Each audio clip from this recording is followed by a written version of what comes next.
Hello students, बच्चों, आपको गृह विज्ञान में मैंने नदियों जल को शुद्ध करने के लिए जो जल के संसाधन थे उनके बारे में बताया था। नदियों के बारे में बताया था कि नदियों को किस तरह से दूषित होने से बचाते हैं। तो इन सब चीज़ों के बारे में ही हमने आपको बताया था। और ये भी इसी विषय में नदियों के जो जल है उसको हम आम लोग किस तरह से दूषित होने से बचा सकते हैं, इसके लिए यही हम आपको बताएंगे बच्चों। ये है जैसे पहला, नदियों के किनारे बसने वाले लोगों को विशेष सावधानी से काम लेना चाहिए। नदियों के पानी को मनुष्य ही सर्वाधिक दूषित करता है। मनुष्य को चाहिए कि वे नदी के पानी में कपड़े आदि न धोएं। नदी में स्नान करना, कुल्ला करना, मलमूत्र त्यागना, पशुओं को जल पिलाना, नहलाना ये अनुचित है। मतलब प्राकृतिक रूप से तो नदियों का जल दूषित होता ही है, लेकिन मानव भी जल को दूषित काफ़ी मात्रा में करते हैं। उसको जल को दूषित होने से बचाने के लिए हमें क्या नहीं करना चाहिए, किन चीज़ों का ध्यान रखना चाहिए, ये हम इसमें पढ़ रहे हैं बच्चों। इन सब कार्यों पर रोक लगानी चाहिए। दूसरा है, गांव या नगर से बहकर आने वाली गंदगी को नदी में नहीं डालनी चाहिए। यदि इन्हें नदी में डालना अनिवार्य हो तो इस बात का प्रयास करना चाहिए कि नगर से अत्यधिक दूरी पर इसे नदी में मिलाया जाए। विभिन्न कल कारखानों की गंदगी एवं अवशेषों को भी नदी में नहीं डालना चाहिए। मनुष्य एवं पशुओं के मृत शरीर व उनके अवशेषों को नदियों में नहीं बहाना चाहिए। इन उपायों के बावजूद नदियों के पानी को पीने एवं भोजन पकाने के लिए उपयोग करने के लिए पहले किसी विधि द्वारा इसे अवश्य ही शुद्ध कर लेना चाहिए। सीधे ऐसे ही हमें पीने में प्रयोग नहीं करना चाहिए, क्योंकि यह शुद्ध नहीं होता है। फिर है तालाब का जल। जल प्राप्ति के स्रोत में एक स्रोत तालाब भी होता है। तालाब का जल कैसा होता है? कुछ तालाब बेटा कच्चे होते हैं, कुछ होते हैं पक्के तालाब। ठीक है। जल प्राप्ति का एक स्रोत तालाब भी है। सामान्य रूप से तालाब दो प्रकार के होते हैं, कच्चे तालाब तथा पक्का तालाब। तालाब में वर्षा का पानी एकत्रित कर लिया जाता है। भारत के कुछ क्षेत्रों में अनेक तालाबों का ही जल इस्तेमाल करते हैं। इन तालाबों के पानी से व्यक्ति अपनी आवश्यकता के अतिरिक्त अपने पशुओं के जल संबंधी आवश्यकता भी पूरा करते हैं। कहीं सामान्य सिंचाई का कार्य भी इन तालाबों से ही किया जाता है। जो तालाब में जल होता है इनमें पशु स्नान करते हैं और पशुओं के लिए यूज़ होता है। इसके अलावा सिंचाई में भी इस जल का प्रयोग करते हैं। लोग इसमें कपड़े भी धोते हैं। तालाब में एकत्रित वर्षा का जल विभिन्न कारणों से दूषित हो जाता है। सबसे प्रमुख कारण इस जल का एक स्थान पर ठहरे रहना है, क्योंकि ये बहता नहीं है, एक स्थान पर भरा रहता है। इसीलिए इसमें पशु नहाते हैं, कपड़े धोते हैं, या किसी भी कार्य के लिए हम यूज़ करते हैं, या उसमें कूड़ा करकट डालते हैं, या तो उससे जो है ये पानी दूषित हो जाता है। अगर पानी बहने वाला हो, बहता पानी हो, तो उसमें दूषित जो होती हैं वस्तुएं वो बह जाती हैं। सबसे प्रमुख कारण इसके अतिरिक्त तालाबों में तरह तरह का कूड़ा करकट, घास पत्ते, धूल मिट्टी आदि उड़कर पड़ते रहते हैं। इन सब से तालाब का जल गंदा हो जाता है। विभिन्न पशु और मनुष्य भी नहाने धोने अथवा क्रियाओं से तालाब के पानी को गंदा करते हैं। फिर है तालाब के जल को दूषित होने से बचाने के उपाय। तालाब के जल को दूषित होने से बचाने के लिए निम्नलिखित उपाय किए जा सकते हैं। नंबर 1, यदि संभव हो तो पक्के तालाब का निर्माण कराना चाहिए। यदि तालाब कच्चा हो तो उसके आसपास का घाट जो है वो पक्का बना देना चाहिए। जैसे अगर अंदर से तालाब कच्चा है तो उसके आसपास का एरिया जो है वो जो घाट जिसे हम बोलते हैं उसे पक्का कर देना चाहिए, ताकि मिट्टी जो है उसमें या धूल कण या पत्ते वगैरह वो उसके अंदर ना जाए। तालाब के चारों ओर की दीवार कुछ ऊंची होनी चाहिए जिससे बाहर की गंदगी तालाब के अंदर न पहुंचे। तालाब को पशुओं से बचाना चाहिए, इसके लिए तालाब के चारों ओर दीवार अथवा कांटेदार तार का घेरा बनवा सकते हैं। तालाब में बाहर से गिर जाने वाले कूड़े करकट आदि को समय समय पर निकालते रहना चाहिए। कच्चे तालाब में घास तथा कुछ अन्य पौधे उगने लगते हैं, इन्हें तुरंत ही उखाड़ देना चाहिए। मनुष्य को भी तालाब का पानी इस्तेमाल करते समय कोई भी ऐसा क्रियाकलाप नहीं करना चाहिए जिससे पानी दूषित हो। तालाब के निकट के पेड़ कटवा देने चाहिए जिससे पेड़ों के पत्ते, फल, फूल आदि तालाब में न गिरे। पेड़ों पर बैठने वाले पक्षी भी तालाब को पानी को दूषित करते हैं। तालाब के पानी को पीने तथा भोजन पकाने के लिए इस्तेमाल करने से पहले इसे किसी घरेलू विधि द्वारा शुद्ध कर लेना आवश्यक होता है। इस पानी को यदि उबाल लिया जाए और सामान्य रूप से किसी प्रकार के संक्रमण की आशंका नहीं रहती है। तो बच्चों, ये सब चीज़ों का हमें ध्यान रखना होता है कि उसके आसपास पेड़ नहीं लगाने चाहिए और दीवारें ऊंची हों। इसके साथ ही अगर हम उस पानी का इस्तेमाल पीने में कर रहे हैं तो उसको शुद्ध अवश्य कर लें घरेलू विधि द्वारा, ताकि वो नुकसान ना करें, क्योंकि अशुद्ध जल हमारे स्वास्थ्य को हानि पहुंचाती है। ठीक है। फिर है सोते एवं झरने का जल। विश्व के अनेक भागों में लोग सोतों एवं झरनों के पानी को इस्तेमाल करते हैं। जब कहीं से पृथ्वी को फोड़कर जल निकालने लगते हैं तो उसे सोता या स्रोत कहा जाता है। ज़मीन से पानी निकलता है ना, तो कहते हैं इसे सोता निकल गया। स्रोत, ये पानी का एक अलग स्रोत हो जाता है, मतलब ज़मीन में से पानी निकलने लगता है। जैसे कहीं से हम ज़मीन खोदते हैं और वहाँ पानी निकल जाता है तो वो सोता निकल जाता है। उसमें हम अक्सर, आपने देखा हो, हैंडपम्प वगैरह लगा लेते हैं, कुआं बना लेते हैं। पानी के सोते अनेक प्रकार के होते हैं। कुछ स्रोतों में तो केवल शुद्ध जल ही निकलता है तथा कुछ में लवण युक्त गर्म पानी भी निकलता है। सोतों का जल भिन्न भिन्न गुणों से युक्त होता है। इससे पेट, त्वचा के अनेक रोगों का उपचार होता है। कुछ सोतों के जल में गंधक की पर्याप्त मात्रा खुलित अवस्था में पाई जाती है, जैसे कि देहरादून में है।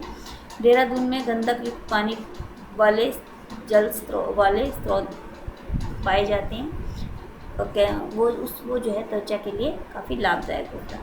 इन स्रोतों का जल त्वचा संबंधी रोगों के लिए निवारण में उपयोगी होता है। स्रोतों के ही समान झरने भी पानी के प्राकृतिक स्रोत होते हैं। इसका जल भी स्रोत के समान ही होता है। सामान्य रूप से पहाड़ी क्षेत्रों में झरने अधिक पाए जाते हैं।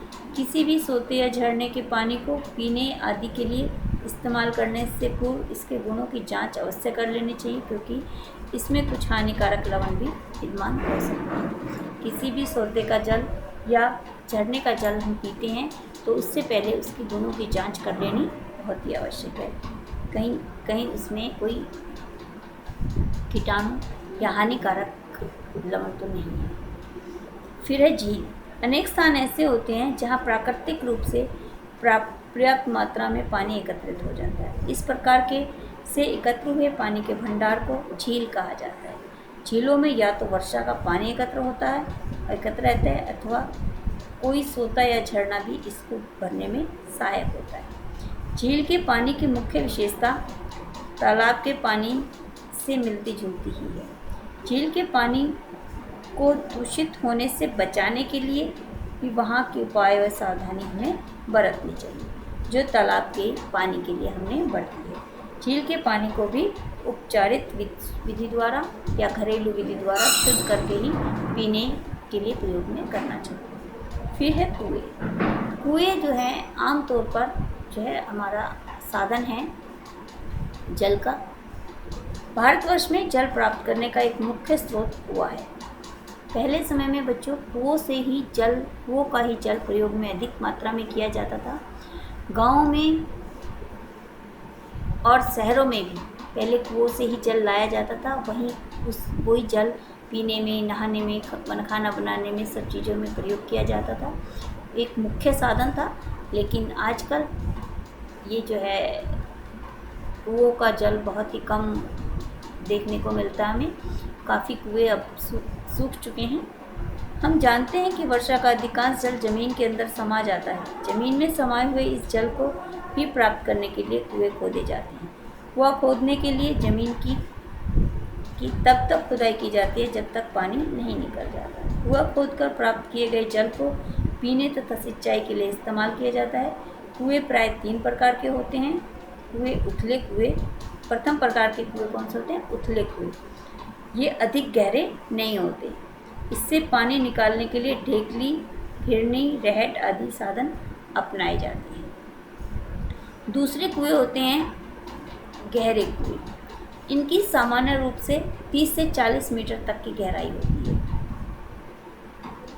इन गहरे कुओं का पानी स्वच्छ एवं शुद्ध होता है, क्योंकि वो काफ़ी गहरा होता है, गहराई पे कूदता है, इसलिए वो जो है शुद्ध होता है। यदि उस स्थान की भूमि को अधिक मात्रा में लवण नहीं होते तो पानी बहुत अच्छा और स्वास्थ्यवर्धक होता है। तीसरे प्रकार के कुओं को पाताल तोड़ कुआं कहते हैं। ये पहाड़ों और पठारों में पाए जाते हैं। भारतवर्ष में इस प्रकार के कुएं बहुत ही कम हैं। ऐसे कुओं से जल निकालने के लिए मशीनों का प्रयोग किया जाता है। जो कुओं का जल है, तो बच्चों ये अक्सर क्वेश्चन आ जाता है कि कुएं कितने प्रकार के होते हैं, या पाताल तोड़ कुआं किसे कहते हैं, या गहरे कुएं किसे कहते हैं। इनके विषय में अलग अलग भी हमें अति लघु में आ जाता है, और लघु क्वेश्चन अगर आता है तो ये तीनों के बारे में विवरण हमारा आ जाता है। फिर है, कुएं का जल अपने आप में शुद्ध होता है, परंतु विभिन्न कारणों द्वारा यह जल दूषित हो जाता है। कुएं के पानी को मुख्य रूप से मनुष्य स्वयं गंदा करते हैं। गंदे बर्तन द्वारा कुएं से पानी निकालना, कुएं में घुसकर नहाना, नहाते समय थूक देना, मूत्र त्यागना आदि अनुचित कार्य कुएं के जल को दूषित करते हैं।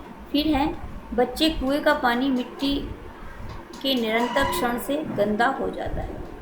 कच्चे कुएं का पानी, अगर कुआं कच्चा है तो उसके चारों ओर की जो मिट्टी है वो धीरे धीरे करके पानी में घुलती रहती है, जिससे कि पानी गंदा होता है। सामान्य रूप से कुएं ऊपर से खुले रहते हैं। ऐसे कुओं में पत्ते, घास, तिनके और अन्य कूड़ा करकट आंधी आने से या जो है वो गिर जाता है, जिससे कि कुएं का जल गंदा हो जाता है। यदि कुएं की मुंडेर बनी हुई नहीं है तो बाहर का गंदा पानी और वर्षा का पानी भी बहकर कुएं के अंदर पहुंच जाता है और कुएं के पानी को दूषित करता है। तो इन सब कारणों से कुएं का जल दूषित होता है। फिर है, अगर हमें कुएं के जल को दूषित होने से बचाना है तो उसके लिए हमें क्या उपाय करना चाहिए? सर्वप्रथम पीने वाले पानी के लिए कुआं वहीं खोदा जाए जहां भूमि अच्छी हो। लवणयुक्त व क्षारीय भूमि में कुआं नहीं खोदना चाहिए। कुएं की दीवार अंदर से पक्की होनी चाहिए। कम से कम 3 फीट ऊंची पक्की मुंडेर भी बनाई जानी चाहिए। कुएं के आसपास की ईंटों का फर्श बिछा देना चाहिए, जिससे गंदा पानी रिस्क कर कुएं के अंदर ना जा सके। कुएं के निकट कपड़े नहीं धोने चाहिए। कपड़े धोने का पक्का स्थान कुएं से कुछ दूरी पर होना चाहिए। कुएं के ऊपर छतरी नुमा छत होनी चाहिए, जिससे कि ऊपर से गिरने वाली गंदगी जो है कुएं में न गिरे। कुएं के जल से निकालते समय सावधानी रखनी चाहिए। स्वच्छता एवं सफाई बनाए रखने में कुएं का जल भी साफ एवं शुद्ध रहता है। समय समय पर कुएं की सफाई कराते रहना चाहिए, और इसमें दवाई भी डालते हैं, पोटेशियम परमांगनेट। कुएं में वर्षा के दिनों में तथा संक्रामक रोग के फैलने पर लाल दवा अथवा पोटेशियम परमांगनेट अवश्य डाल देनी चाहिए। तो इन सब चीज़ों से जो है हम कुएं के जल को अशुद्ध होने से बचा सकते हैं। इस तरह के कुएं कौन से कुएं कहलाते हैं बच्चों? आदर्श कुएं। फिर है जल का संरक्षण। ये सत्य है कि हमारी पृथ्वी पर जल मात्रा बहुत अधिक है, परंतु यह भी सत्य है कि हमारे लिए शुद्ध जल की मात्रा सीमित है। शुद्ध पेय जल की आपूर्ति भी अपने आप में एक गंभीर समस्या है। स्थिति में जल संरक्षण का विशेष ध्यान रखना अति आवश्यक है। घरेलू स्तर पर जल को व्यर्थ में बहाने पर नियंत्रण लगाना चाहिए। इसके लिए सामान्य रूप से घर के फर्श को धोएं नहीं, बल्कि उसमें पोछा ही लगा देना चाहिए। इसके अतिरिक्त इस बात का विशेष ध्यान रखें कि पानी के नल को केवल उतने समय के लिए ही खोलें जितने समय आपको जल भरना है। व्यर्थ में ही नल को न खोलें रखें। पानी की खराब टोटियों को तुरंत बदल दें ताकि पानी बहता न रहे। जल संरक्षण के प्रति जागरूकता विकसित करने के लिए प्रतिवर्ष 22 मार्च को विश्व जल दिवस मनाया जाता है। जल संरक्षण से अभिप्राय है बच्चों जल को एकत्रित करना, जल को बचाना, ठीक है ना। इसके लिए हमें घर के जो प्रयोग जल होता है, घर में जो हम जल प्रयोग करते हैं उसको व्यर्थ में नहीं बहाना चाहिए, फालतू में नल नहीं खुले रखना चाहिए। हर वक्त घर को धोने के लिए पानी वेस्ट नहीं करना चाहिए। उसके लिए हम पोछा आदि लगाकर भी पानी बचा सकते हैं। इसके साथ ही जो टोटियाँ ख़राब हैं उन्हें हमें ठीक करवा देना चाहिए ताकि व्यर्थ में पानी न बहे।